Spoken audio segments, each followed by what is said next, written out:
So I know you've all played this game, telephone. Essentially, what the telephone game is, you have a group of people and you start at one end of the group with a message. Okay, and then each person tells the next person, tells the next person, tells the next person, and you cannot repeat or ask the person to repeat what they said.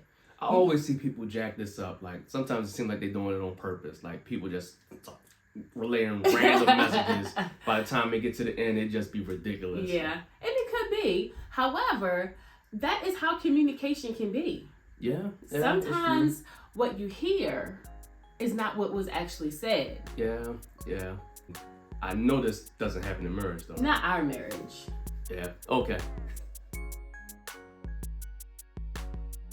All right, guys.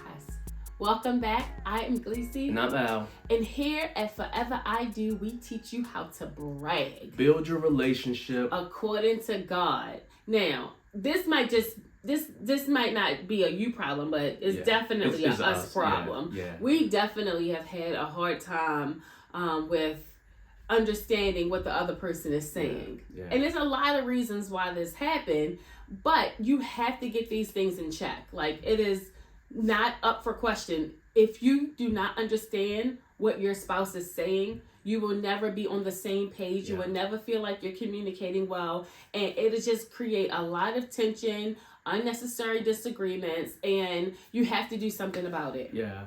So we often hear that quote, communication is key. Mm-hmm. But I would take it a step further and say, not only is communication key, but learning how to speak your partner's language fluently is key. Because if you can't speak the same language, or you can't interpret the language your spouse is speaking, I don't care how great a communicator you think or you may even be, it's not going to work. Right. Yeah. And I feel like, and I don't know if it's because of like your profession, but I think you do a much better job at this than I do. You are a great interpreter of what I am saying, even though it can be real convoluted how I say things. Like, I think that you've done a great job over the years of understanding what I'm trying to say. And that's because I studied Chinese. No, I'm just kidding. My gosh. I'm just kidding. But like, sometimes fellas, like, comment if you're with me, but sometimes understanding what your spouse, your woman is speaking is probably like learning a hard language like Chinese, because it's difficult and you got to be in that book, like the book of your wife, like consistently in order to gain that understanding. Or like, something's gonna be over your head, like gonna go right past you. You still gonna have those moments where you just like, huh? Yeah. So today what we're going to do is we're going to provide you with a tool to kind of help see where you are on that communication scale. Yes, and hopefully this little quiz that we're going to do will help you kind of close the gap on where you are currently and where you're trying to get to. And once again, when we do these exercises, I always go back and I want to reiterate, when people say it doesn't take all of that, it really does take all of that, y'all. Like, we have been programmed to think that relationships are easy. If we have to work at it, it's not supposed to be that way. And that is not the case. Like, I'll say, you have to be fluent in speaking the book of, he has to be fluent in speaking the book of Gleesy. Yeah.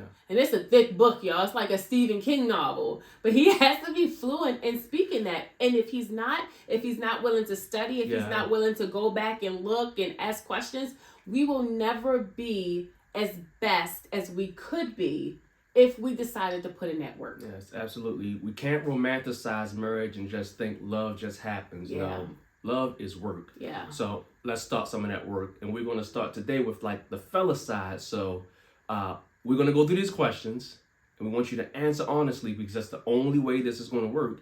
And at the end, we're going to score it, and we're going to kind of give you a little bit of an assessment of where you may be. And believe me, as we go through this, where you are today may not be where you will be tomorrow. But again, the great thing about this is knowing where you are, so that you can know what you need to do to get where you're trying to go. Yeah, that's good. So let's get started. Yes.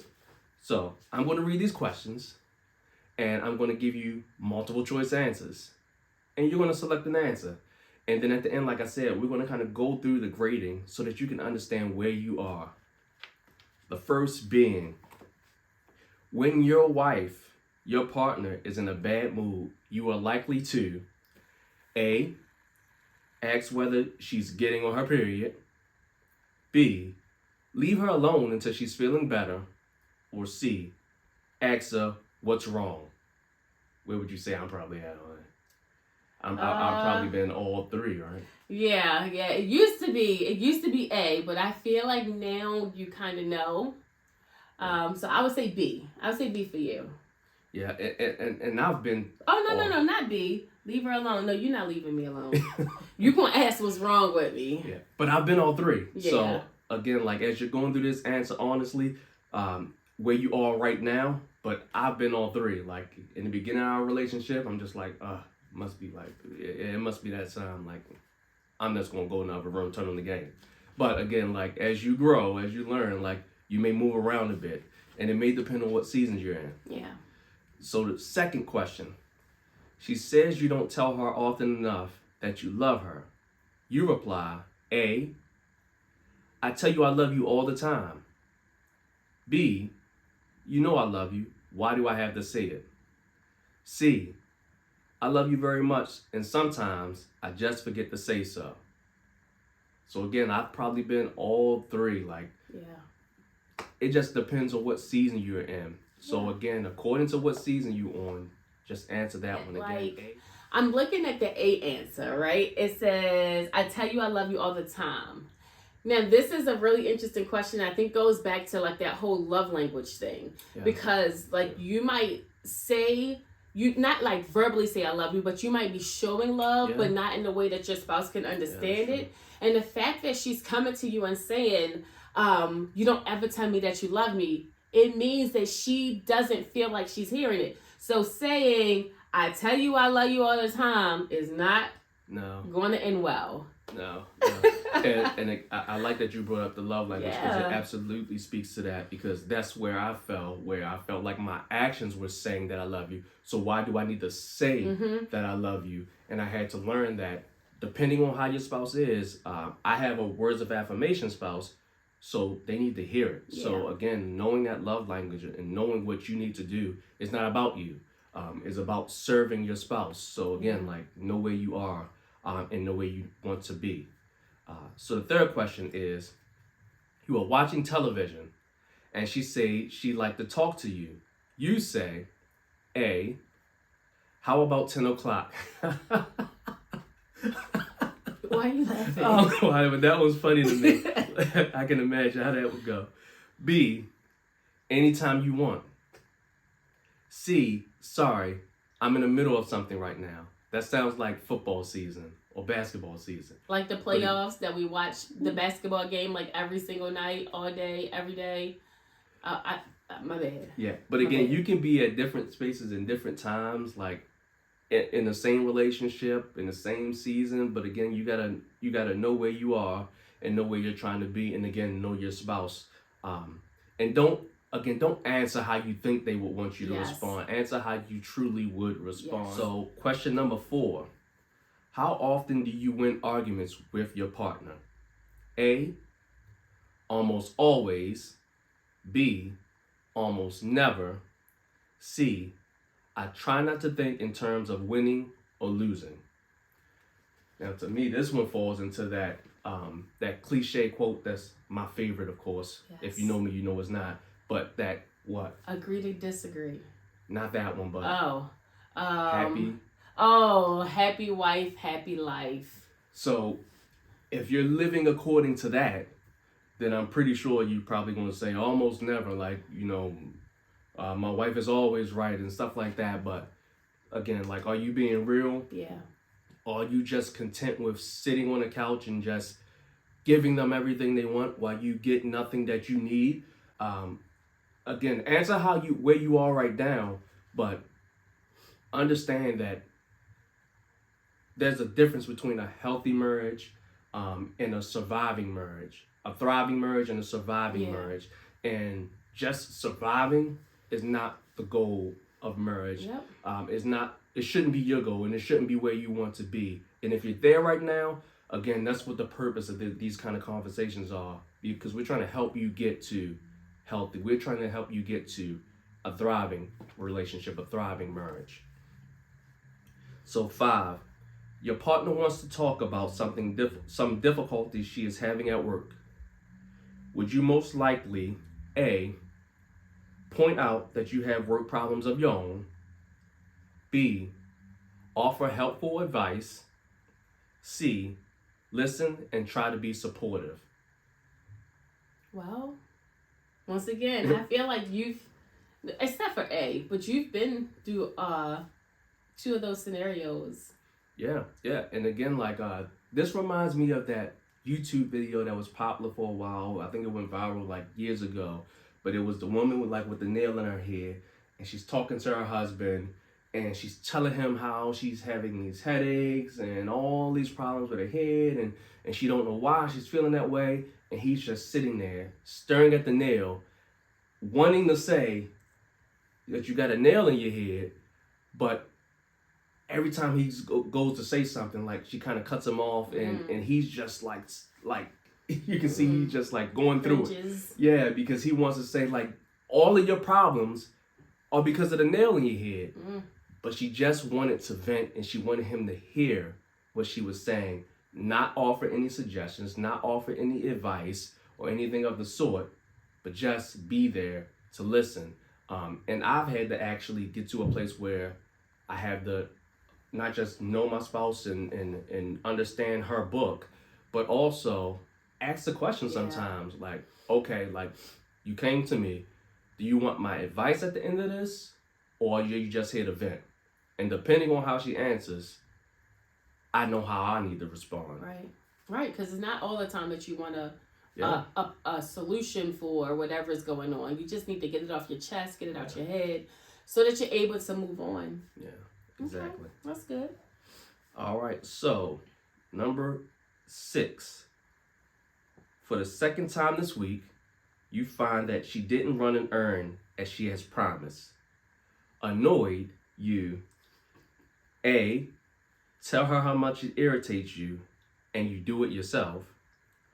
B, you pout a bit and you ask her to do it tomorrow. C, forget to do something for her the next time she asks. Forget. Yeah, that C definitely sounds like a little bit of the petty, like go back and forth, like, oh, you gonna forget? Okay, I'm gonna forget that you just asked me to stop and grab something from Wingstop. Wingstop on my way home. I'm gonna forget about that. Like, you ain't just gonna be sitting there. You gonna be hungry. Knowing how to understand your spouse, but it's also saying what you mean, and not thinking that because as a man, like, you can't express how you feel about something. Yeah, if you feel a certain kind of way, you definitely need to say it. You definitely need to come out, because at the end of the day, even as a man, we want to be able to rely on our spouse. We want to be able to lean on them as well and count on them. And we have to be able to trust them in order to do so. So if you just say, well, okay, I asked her to do this, she didn't do it, so I'm just going to do it myself, you're not building up that trust. And all you're going to do is continue to take on things on your shoulder as the man, quote unquote, that God put you two together to shoulder together. Yeah. So again, just because you're the man and you want to lead and you want to be that force of nature, or that source of strength, doesn't mean you can't be vulnerable enough to say, like, I need you to do such and such. I would like to be able to count on you to take care of this for me. I want to take some of these things off my plate. So again, you got to be able to share those things, share how you feel about them, and not be afraid that you're going to be looked at a certain way or less manly because you say, I need you, or I want to depend on you, or I do depend on you for these things. And the more you can depend on your spouse, the more you can go back to them as well. So last question, number 7. You're in a romantic mood, but when you reach for her, she just yawns. You, A, feel rejected and say, whoa, it's cold in here. B, ask her why she isn't responding. Or C, let her know your desires, but adjust if she's just not in sync. So again, fellas, I know we've probably been through all three of these, but again, you're answering for where you are right now. All right, so for the scoring, we're going to go through this. So for number 1, question 1, if you selected A, you get 1 point. If you selected B, you get 2 points. And if you selected C, you get 3 points. Okay? All right. Question number 2, if you selected A, you get 1 point. 1 point. If you selected B, you get 2 points. And if you selected C, you get 3 points. Question 4, we'll come back to 3. All right. Question 4, A, 1 point. B, 2 points. 3, C points. C points. I mean, see? 3 points. You speaking my language. You knew what I meant. 3 points for C. And then question 7, 5, and 7. All right. 1 point for A, 2 points for B, 3 points for C. Okay? Y'all got it? For questions 3 and 6, those are the only other 2 questions. Give yourself 3 points for each A, 2 points for each B, and 1 point for each C. All right. And then you can kind of go over like what the points are. Yes. So you add all of those up. So you 1 through 7, however many points you got. If you have 7 through 11 points, or 7 to 11 points, if your total falls in there, this may sound like you, or this may be what you need to work on. You may be hiding your feelings, and hiding your feelings is one of the fastest way you can ruin a relationship. Again, you don't want to just think that because you're a man, you just need to sit there in silence and just deal with it. Yeah. No, you weren't created to just deal with it. Again, you want to just lean into how to listen to your partner and how to talk to her. But the point is to get to a place where you start to understand their language and you're able to speak it a little more fluently. If you scored anywhere from 12 to 17 points, guess what? You're doing well. But you still need to remember that your partner has needs, and you need to support and encourage them much more than you try to give you advice. I know as a guy, as a man, like sometimes we are just Mr. Fix-It. We think we are there to solve their problems, and we want to, because that's how we feel like we can cover them. That's how we feel we can support them, encourage them. It's by solving their problems. But that's not all that you're there for. Again, you're also there to offer that shoulder, offer that support. And again, like you can really benefit from just leaning into that, from just being there to support them. Again, we mentioned earlier, one of the things you can just ask is, do you want my advice right now? Or are you just trying to vent? Or are you just wanting to vent? And if they say they're there to vent, shut up and just listen. Yeah. Like that's all you're there to do, is just to hear. And maybe they just wanted to bounce it off of you to just get it off their chest. And maybe they already have the solution. They just needed to get it out in the open and speak it out loud so that they can hear themselves what they're dealing with and then solve it on their own. And your only job is to be there to hear and then encourage them in the way that they're trying to go. Again, and that's for 12 to 17 points. Now, if you have anywhere between 18 and 21 points, you're doing quite well. So you're doing quite well in the area of communication, but of course, there's always room for improvement. So just start tweaking and fine-tuning some of those things that's already working for you. But just do those check-ins. Check in with your spouse and just ask them, like, how am I doing in the area of communication? How can I get better? Because typically, your woman, they want to tell you a couple of things that you can actually work on to get a little bit better. So again, that's for anybody that scored, any fella out there that scored between 18 and 21 points. All right, guys. Ladies, don't think that we forgot you. Come back next month and join us in next month's video where we go over the questions from a woman's perspective. Yes. All right. Guys, thank you so much for joining us. Please like the video, subscribe to our channel, join, and then we will see you guys in our next video. Brag on it.